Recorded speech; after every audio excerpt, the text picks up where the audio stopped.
Good evening, everybody, and welcome to our YouTube Live. My name is Abby. I'm from the NHS Health Careers team, and we are here this evening to talk to you about UCAS applications for healthcare courses. And I'm really pleased that we're joined by three fabulous guests who are going to introduce themselves in a minute. But the UCAS deadline is coming up at the end of next month. There is still plenty of time. Maybe you're still not quite sure what you're going to apply for or whether you're going to apply, but we're here to hopefully inspire you. You'll hear some different stories, you'll hear some top tips, and you'll go away hopefully feeling a bit more sure about what you need to do and a bit more confident, and you'll be given some resources as well to go away and have a look at. We'll be taking your questions as well, so we'll be having a chat kind of between the four of us to begin with, but please put your questions into the chat, and towards the end of the session we will try and answer as many as we can. So fire away with those and we will do our very best. So we have got three great panel members today, so I'm just going to get them to introduce themselves before we start having a bit of a chat. So Irene, if I could get you to go first, please. Okay. Hello, my name is Irene and I'm studying Bachelor's of Nursing Adult with Honours. Thank you, Irene. And Marcia? Hello, good afternoon or good evening. My name is Marcia. I'm one of the senior lecturers at my university and also an admissions lead. Thanks, Marcia. And Sam? Hi, everyone. I am a final year diagnostic radiography student at UE Bristol. Thank you, Sam.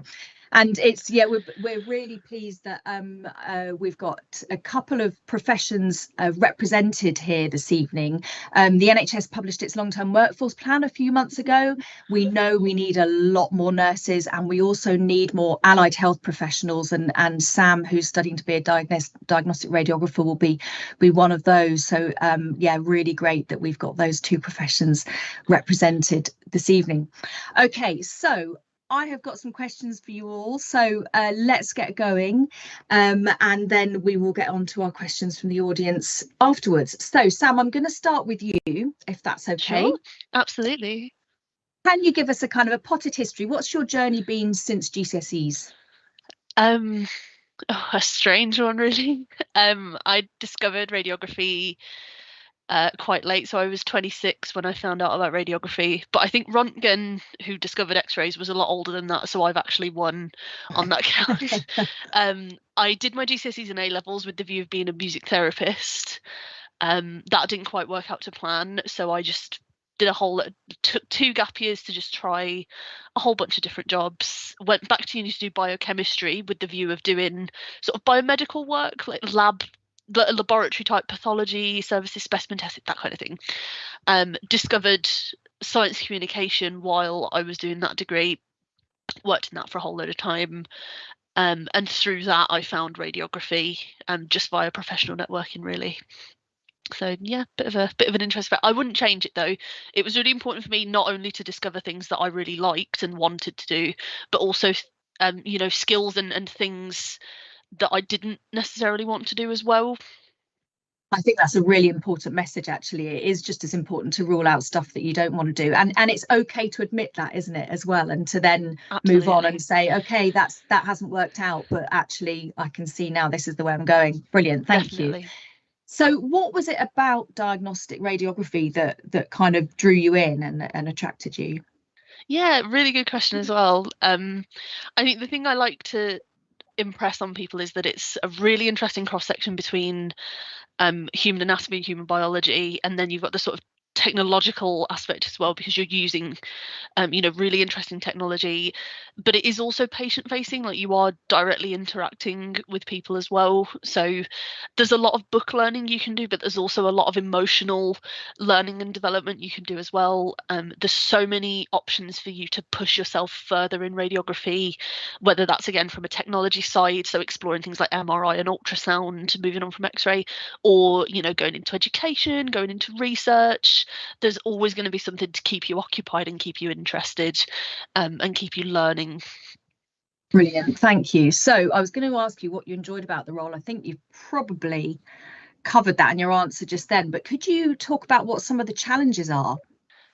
Yeah, so I think one thing that I'm finding now as I've been applying for jobs is that actually it's a lot easier to make a name for yourself as a student, and because you'll establish a history with various hospital sites on your clinical placements. So actually it's worth having a think about where it is you want to eventually work, because studying nearby will give you a much better opportunity to get acquainted with those hospital sites before you're in the position to apply for jobs. And the one other thing I would say, you will have to touch your patients. Some people get on the course and are absolutely mortified that they have to handle somebody's foot to take an x-ray of it. So sorry to be the bearer of bad news, but there is a lot of touching of patients involved. Good tip, thank you, Sam. Okay, we'll come back to you in a bit, Sam. Irene, if I could come to you next. So I know you didn't do GCSEs because you grew up outside the UK, but can you talk us through your kind of journey since since the age of 16? Okay, so for us to be eligible for this degree in my country, I come from Kenya. After my KCSE, like it's an equivalent to the GCSEs. So after my KCSEs, I did work for a while. Then during COVID time, I actually decided to do this course. I hadn't decided before. So before I did this course, I had to complete a level 3 entry level to the UK. So I did a foundation course in science and engineering, which I did very well. Then I had my offer letter because I applied. Great. So yeah, those level 3 qualifications are the all important ones, aren't they, that you need in order to get onto a degree. So that would be the equivalent of A levels or a BTEC extended diploma or T levels as well, something like that. So Irene, how did you go about choosing which universities to apply for? Because particularly for adult nursing, there are so many courses, aren't there? What sort of things are you looking for when you're trying to narrow down that choice? Specifically, are you asking about the university or the course itself? So if you've decided you're going to do adult nursing, how do you then pick which university you want to do that at? Okay, for me, it was pretty simple. I had 2 choices. So I did a lot of research and reviews. Then also I knew somebody who is very close to me who was and studied in UWE Bristol and did the same course, adult nursing. So I got really good reviews from her and also really good recommendations. So I actually liked the university because also I looked at it online. And so, yeah, it was good and it had really good reviews. And also the feedback was great from the university staff because I kept on asking questions. That's a really good point, actually. If you've got, because it's, you can, and Marcia, we'll come to you in a minute to ask a bit more about this, but yeah, if you've got questions before applying, you can fire away, can't you? And actually, as you say, if you're getting answers, that's a really good sign perhaps of the, So Marcia, if we come to you, first question I want to ask you is, are people cutting it too fine now to get an application in? No, you've still got time. You've got about 8 weeks. The UCAS deadline is the 31st of January next year, 2024. So I would suggest if you are thinking about a healthcare career, have a look on UCAS, have a look at the different healthcare careers and fill in your application forms. Great. So still time, everybody. There is, Get going, get those personal statements written. We'll talk more about those in a bit. So Marcia, similar sort of question to what I was asking Irene about in terms of applicants deciding where to apply to, particularly as there is there's a massive choice, isn't there, in healthcare? What sort of things should they be looking for? What sort of considerations? Okay, I think when you know what area you want to go to, have a read through the programme information on the university website. There is lots of information there, and attend open days as well, preferably face-to-face. But at UWE and other universities, they do have virtual open days online if you're unable to meet face-to-face. By coming to the university, you're able to get a feel of the environment of the university. Is it for me? You get to speak to the lecturers who'll be talking to you. You'll get to speak to the student ambassadors who are currently on the programme, and also speak to former students as well to see what they thought of the programme. There is lots to consider. If you're living at home, are you going to go to a university near your home? Because you need to think, where is the campus and where are your placements? But if you are moving away, consider potential financial outgoings, such as accommodation. Consider, do you want to go and study somewhere which is familiar to you, or do you want to go and discover a new area, somewhere you've always wanted to go to? Also, universities have different sizes of intakes for each cohort. So would you rather have a larger cohort, or would you rather have a smaller cohort? Everyone has their different preferences, and the university themselves, with other programs, do you want to go to a larger university with the opportunity of meeting a diverse group of students, or a smaller university where you'd be more familiar with other students as well? Yeah. Talking about the course itself, look at the course content, consider the course content. Even though healthcare courses are regulated, we do deliver similar course content. There are some variations. So does the course that you want to apply for, do they offer bespoke modules, choice modules? Do they give you the opportunity to travel abroad? Also, how many modules will you be assessed on per year? And is there a variety in the assessment methods as well? So not everyone's great at writing assignments. So do they give you the opportunity as well to have to be assessed via presentations and OSCEs, which are clinical examinations? There's lots of different ways of assessment apart from just writing an essay. Other things are support services. So what are the academic and the wellbeing support offered by the university? Things like library support with academic writing. What about the wellbeing support? Have they got student coaches to help with things like time management as well? Personal tutors. Will you have a personal tutor who will be with you for the course of throughout your program of study? And also going on to placements, when you're on placements or when you're applying, ask about how many placements will there be during the programme and where will they be located. So again, you have to think about, how am I going to get to my placement? And are they linked with any regional specialist areas? I guess, like what Samantha's saying, if you want to be in a university where there's a large regional specialist unit, then you may want to consider going to that university. So, for example, if they've got major trauma centres or oncology centres or cardiac centres, do you want to specialise in those areas? And is there an opportunity to request for particular placements as well? For example, sexual health or prison nursing, if you're applying for a nursing course. Also, what support's available while you're on placement? That's key. You don't want to feel like you're there on your own. You want to know that you can contact someone, or there's someone coming in to visit you, a friendly face from the university. A couple of other things I've just thought about it one regarding placements is some universities will offer block placements where you'll be out for maybe 8 weeks or longer. Some universities will offer a variation where on each week you may have days on campus and days on placement. So which one would you prefer? And I think finally, maybe one of the most important things is social life as well.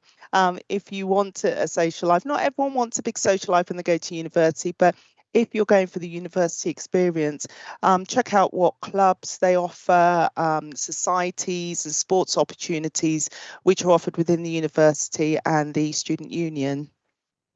Brilliant. Oh my Lots goodness, of things. That's so many things, but that's brilliant, because that will have really given everyone, kind of some direction and some things to think about and start to narrow it down. So great. Thank you so much, Marcia. That's brilliant. Sam, if I could come back to you. Sure. And let's think about the actual application now. Personal statement. Yes. It often, that term often fills people with dread, and they think, I don't know where to start. I haven't done anything. What can I possibly write about? How did you find it? How did you approach it? Yeah, I was one of those dread-filled people. I still am now. I'm doing job applications as well. Honestly, and I'm going to hold my hands up to this, to whoever's being this is being broadcasted to, I really, really struggled with personal statements. I have always really struggled with my self-esteem. I'm not very good at saying nice things about myself and the things that I've done. And that's kind of the crux of a personal statement, really, is to be able to comment on things that you've done well, comment on your ambitions.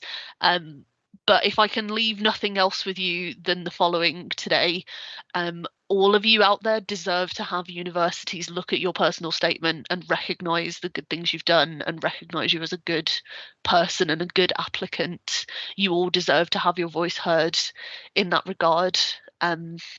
But in terms of the things that helped me, so just doubling back on some things that Marcia said, reach out and network in advance. A lot of lecturers at a lot of institutions are very happy to take your questions, whether they think you're going to attend their institution or not. You know, these people are very, very intelligent, very talented, and very advanced in their field, and they're more than happy to talk about their experiences. Because the thing about health profession courses is that we're all leading people to the same end point. Like the ultimate desire is that we will all go into those clinical roles, and it's not in anybody's best interest to sell you a false impression of the course.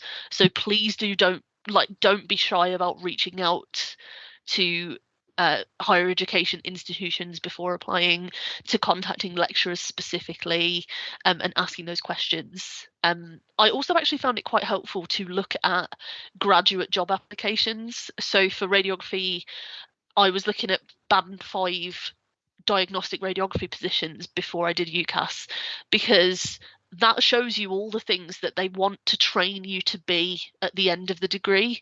So if I could demonstrate that I showed some of those qualities before the degree, I can demonstrate that I'm already sort of on the right track and that I recognise the end point that I'm aiming for.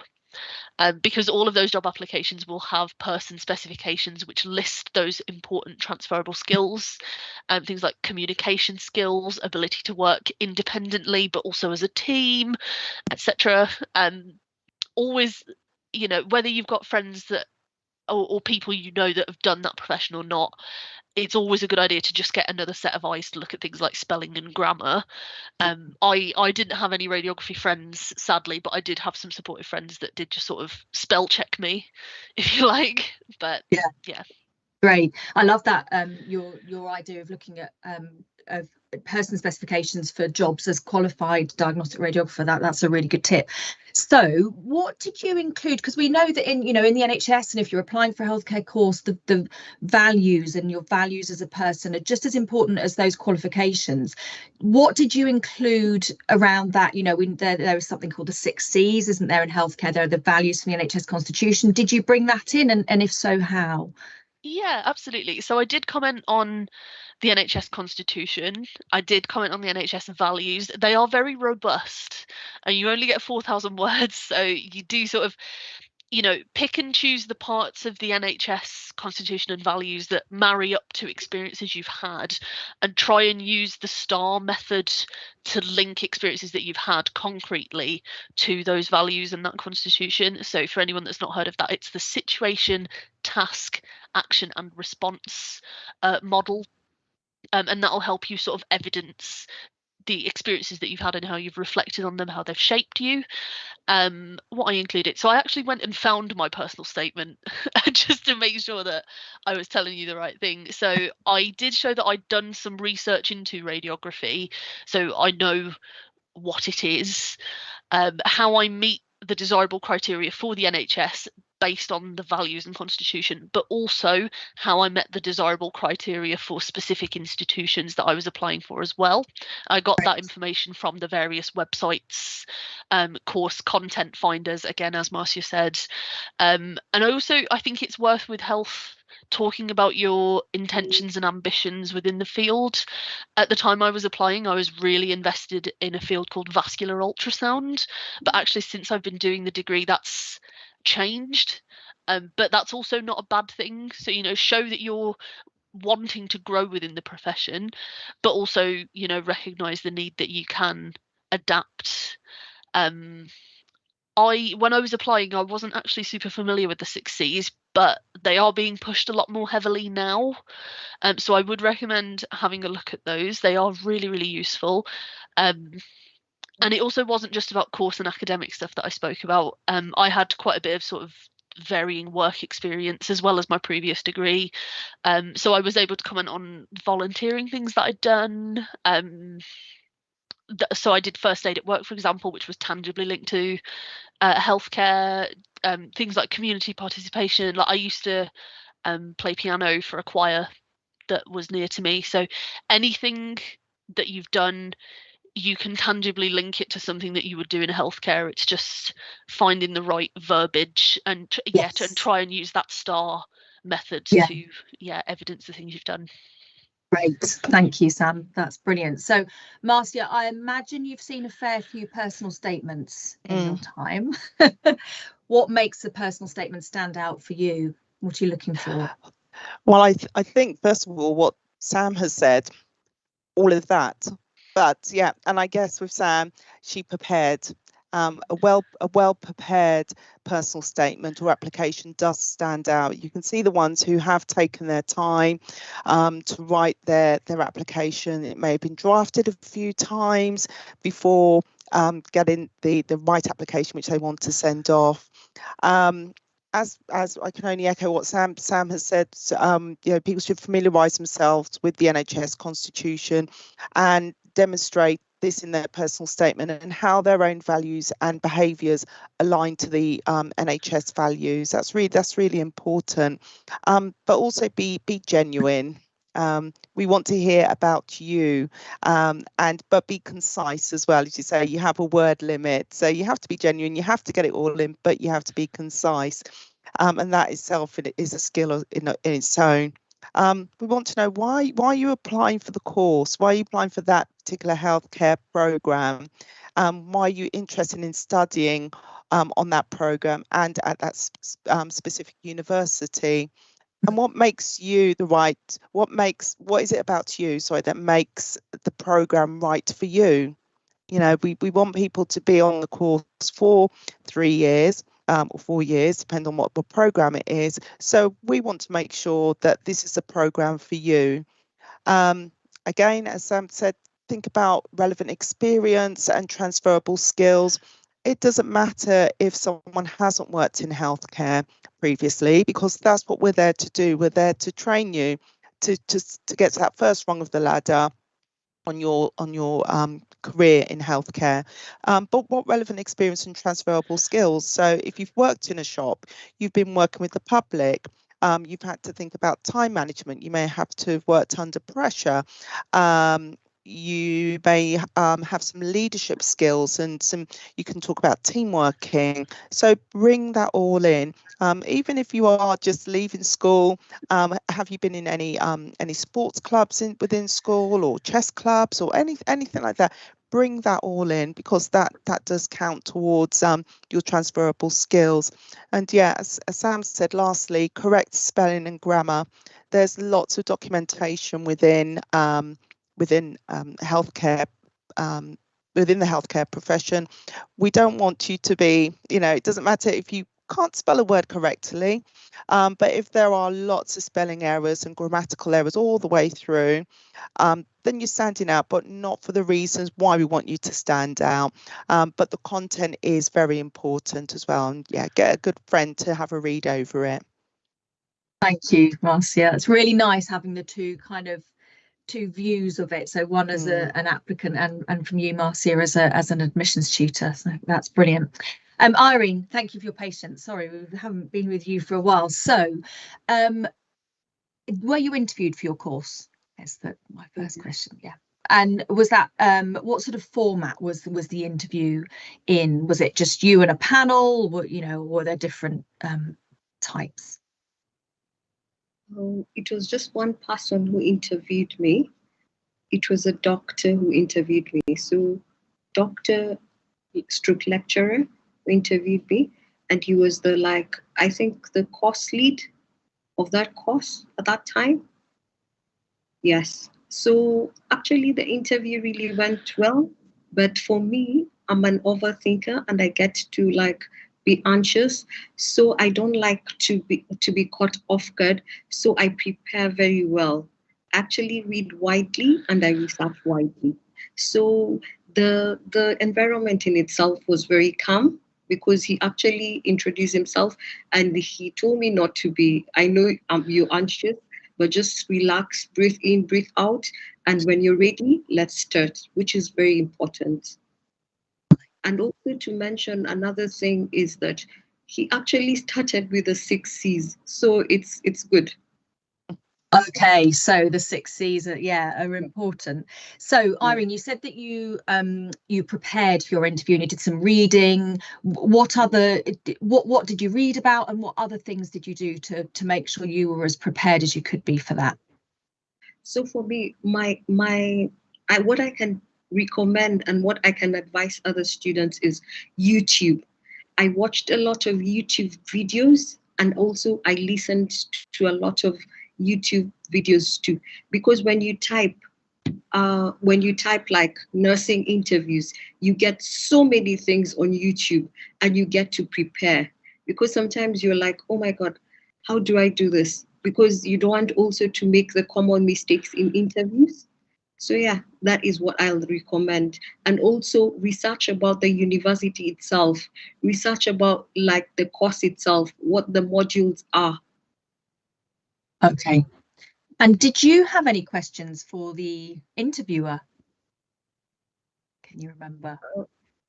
No, I didn't have, because I was anxious. So yeah, you don't want to ask the wrong questions at the end.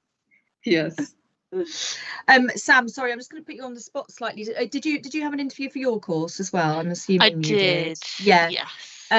Was it a very traditional interview format, or was there any sort of group interviews or anything like that?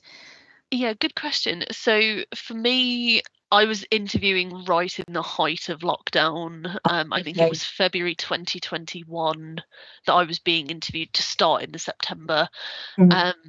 So I had a member of the lecture team from the course at UE, and for my UE interview specifically, and I think I also had if any of my lecturers are watching and you think I've not remembered you, I can only apologise. I think what I had was I don't remember what it's something like a stooge, where is it service user?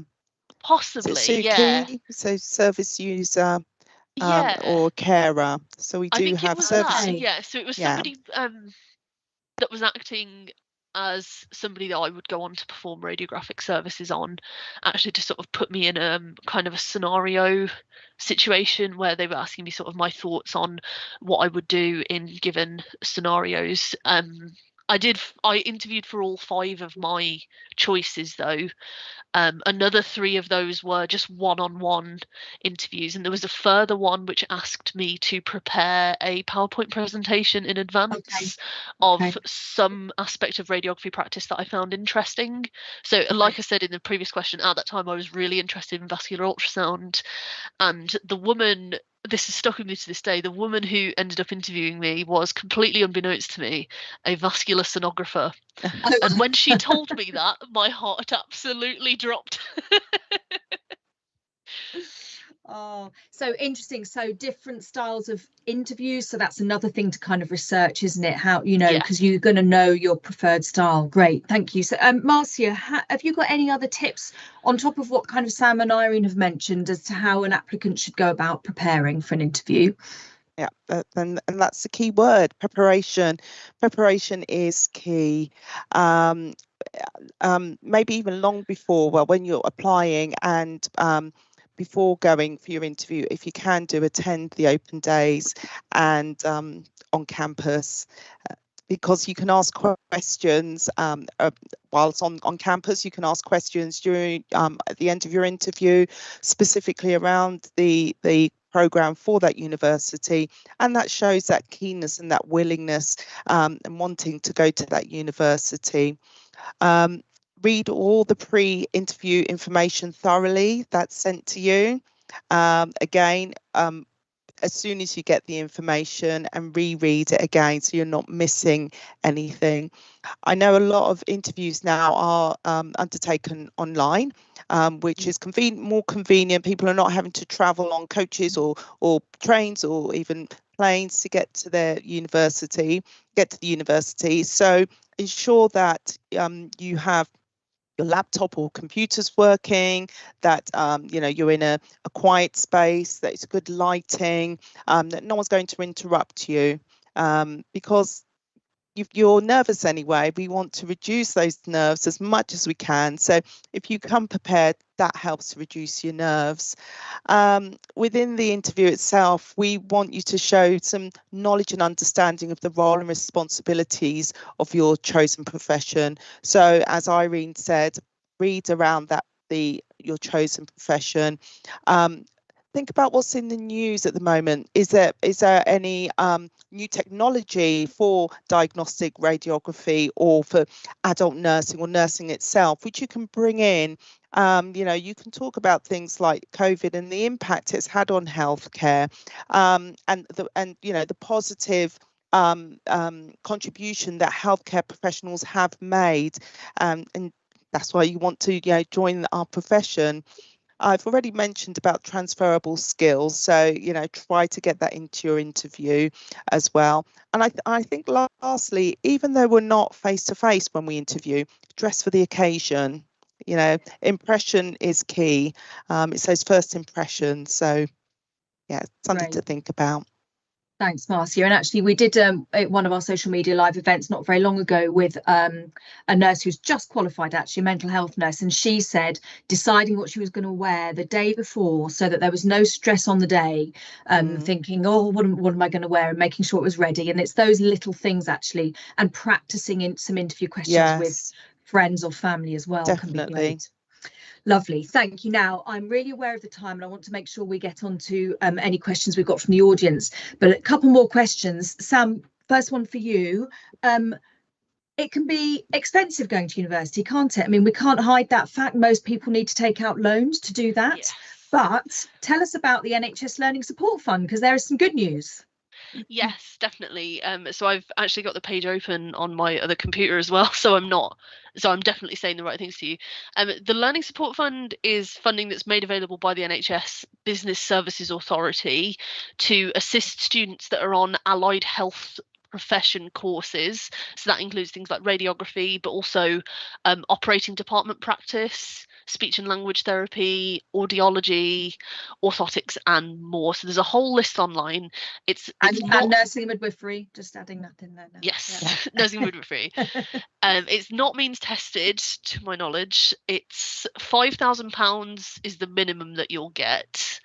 And the only real criteria for eligibility is that you must be having your tuition fees paid for by Student Finance. So that's either England, Wales, SAAS for Scotland, or SFNI for Northern Ireland.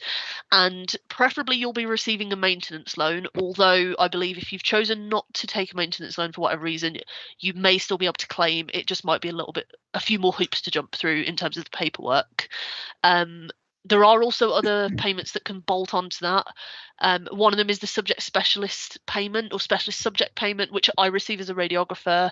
They update that list every year, so the specialist subjects are subject to change. So you might not necessarily receive that extra 1,000 every year. And then you can get things like an extra £1,000 for childcare responsibilities, etc. You do need to apply for it every year. Apply for it via the NHS Business Services Authority, so NHS BSA. And you should also reapply for it every year in the same way as you would student finance. It doesn't carry over automatically. It'll be split into 3 equal payments throughout the year, and you can get it sorted in advance of your first year. So I think applications open for that from March each academic year. And that should be around the same time that you can start getting your student finance in order if you've got your first couple of offers. If you've got a firm offer, or if you've got the others. It's been a long time since I've done UCAS, I'm sorry. Don't worry, you've done a fantastic job there. I think the NHS Business Services Authority want to hire you to do some PR. So so this is a payment. This is not a loan. That's the really key information. You do not have to repay this money. This is to help you with your living costs. So if you're eligible for student finance through the student finance company, you will be eligible for this £5,000 a year or £6,000 a year, as Sam said, if you're on one of the shortage difficult to recruit to courses.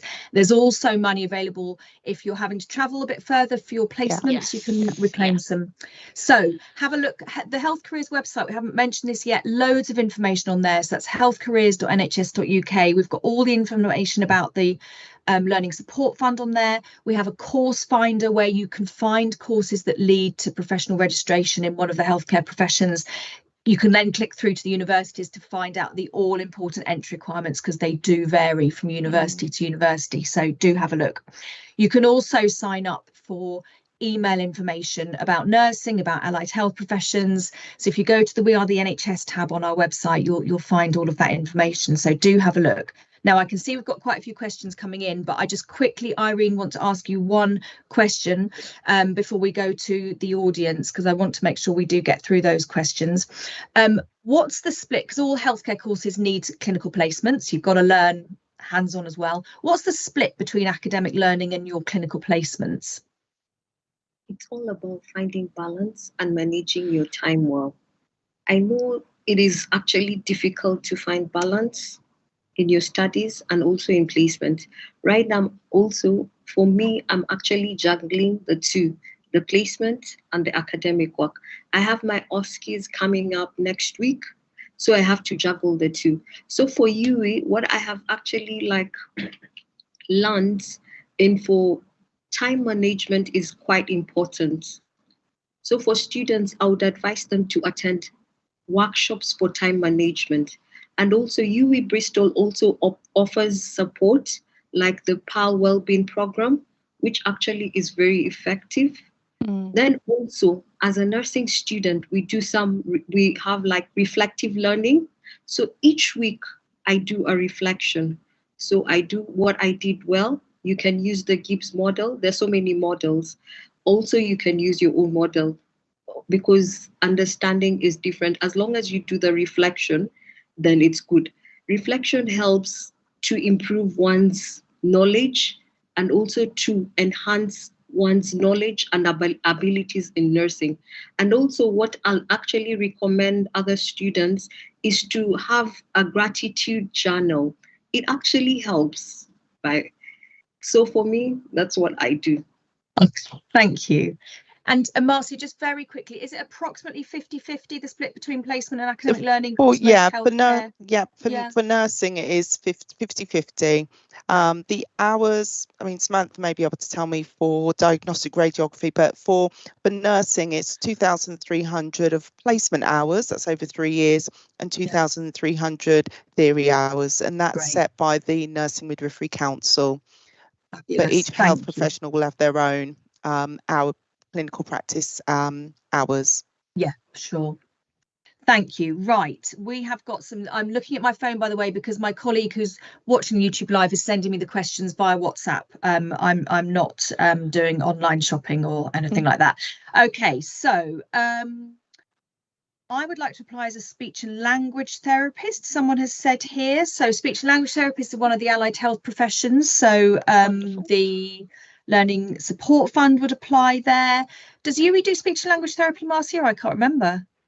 I don't think they do. I can check for you.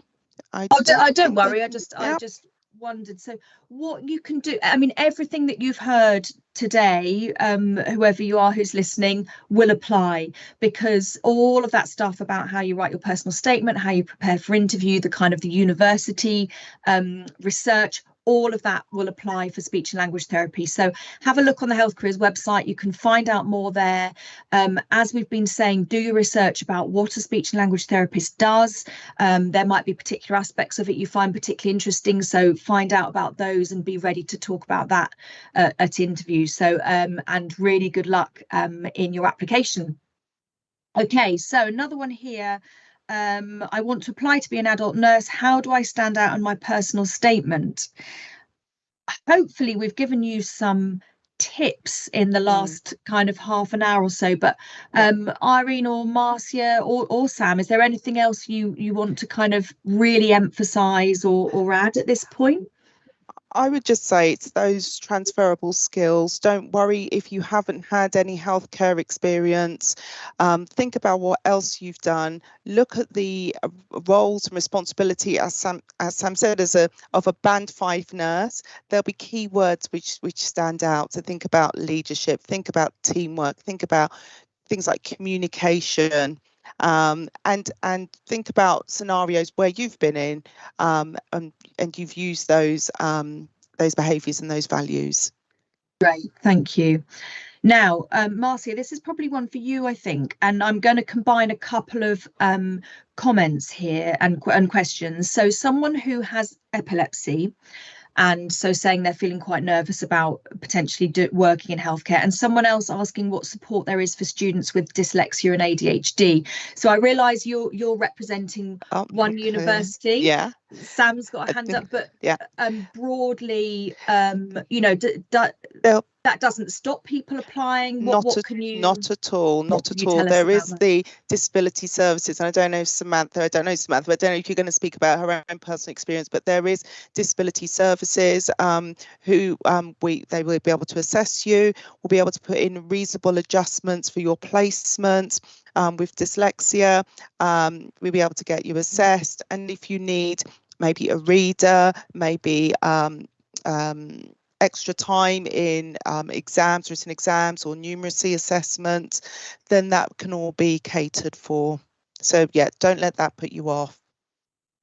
Great stuff. Sam, is there anything you wanted to add? Yeah, no, I'm just happy to hop in because I mean, I'm 29 years old now in the final year of this degree, and it took me until now to get my diagnosis of dyspraxia and ADHD. And UE have been, like, the support services available at UE have been fantastic at helping me identify that and put things in place to make things better for me. It's never made me feel like there's an issue in any of my placement sites, in any of my lectures or for my assessments, and it was very swift in terms of getting things in place for me to still help me feel like I could be excellent. Like it's not felt like a barrier at all. That's great. Thank you, Sam. And it's always so powerful when people, you know, when someone's got first-hand experience like that. We've got lots of questions here. I'm going to try and get through as many as we can. Right, Marcia, probably another one for you here. Someone's saying they can't decide on whether to do child nursing or adult nursing. Any kind of, you know, any tips on how you reach that decision? I mean, it's tricky, isn't it? Because it's a personal decision. But when we have our open days, that's a question which a lot of people will come to us and say, I don't know whether to do child or adult. I'm an adult nurse, so I'm going to be biased and say adult nursing. But if you have time, if you're not sure, I would say try to get some volunteering work if you can, maybe within a residential care home or within maybe a nursery, to see what you would prefer. And there's no reason why you can't do one field of nursing and then go on and specialise go on and do a course in, for example, adult nursing if you've done children's nursing. I guess with adult nursing, you're not just thinking of the child, you're thinking about the family as well. You are also thinking about the family with adult nursing, but you are very much looking after the family, the mum, the dad, the grandparents, the cousins, when you're looking after that child as well. So it's something to think about. Great, thank you, Marcia. Good luck with your decision, Yeah. whoever you are watching. Right, one here. Do I need to prepare answers? Oh, hold on a minute. When I've shown each of the 6 C's for the interview. So I'm not sure whether they're asking if they need to prepare something for each of the 6 C's. What would you? No, okay. No, it's about trying to combine it into your answer. So you don't need to prepare. Some interviews you may have a scenario which is given to you in advance for you to prepare, and you can try to get the 6 C's in there, but otherwise have a look through what the 6 C's are. What we don't want is people saying, I would make a good healthcare professional because I'm caring, compassionate, I have courage. If you are going to talk about the 6 C's, give some examples of things you've done in the past to reflect those. Lovely, thank you. Right, there's a question from someone who's got a trainee dental nurse interview next week and asking about tips for interview questions. Hopefully we've been able to help you, because again, everything we've said applies, except you'd be doing a research on the role of dental nurse and particular issues in dental nursing at the minute. So good luck with that. And then just one final one that I'm just going to pick up quickly. Someone's saying they're trying to get an apprenticeship but finding it hard to get one. This can be difficult because there isn't necessarily an even spread of apprenticeships across the country, so it very much depends where you're looking. But keep looking on the NHS jobs website, that's jobs.nhs.uk, but also get in touch with your local NHS organisations, see if you can speak to the apprenticeship lead or the recruitment team and see what opportunities they've got coming up. But what we always say as well is, if you can't find an apprenticeship where you want one, when you want one, get your foot in the door, get in there as a support worker, whether that's in therapies or in, as a healthcare support worker, and you're gaining experience, you're earning money, you're not wasting time, but you're there then if an opportunity comes up. So good luck with that. And just one final one, actually, I've just seen. So are there bursaries available for students from Ireland? Now, I'm going to suggest you check the NHS Business Services Authority website for that, because they've got all the eligibility criteria there. And I don't feel confident enough to give you a definitive answer, and I don't want to get it wrong. So have a look, NHS Business Services Authority website. Okay, we have come to the end of this session. I've really enjoyed it. I hope you have too. Irene, Marcia, Sam, thank you so much for your time. We really appreciate it, and for your wisdom and your experience and all those top tips you've been able to give. I know that the people watching will have got so much from this and will feel, better prepared to go off and make that application, make those decisions from this point. So thank you very, very much. For those of you watching, if you've got more questions that you think of after today, we've got our Health Careers Contact Centre. So have a look on the Health Careers website. You'll find all the details on there. And as I said, loads of information on the Health Careers website as well, including that course finder. So good luck to all of you who are making applications this year. We really hope you get places on those courses that you want to, and all the best for your future career. So thank you everyone for joining us. Bye-bye. All the best, everyone. Bye.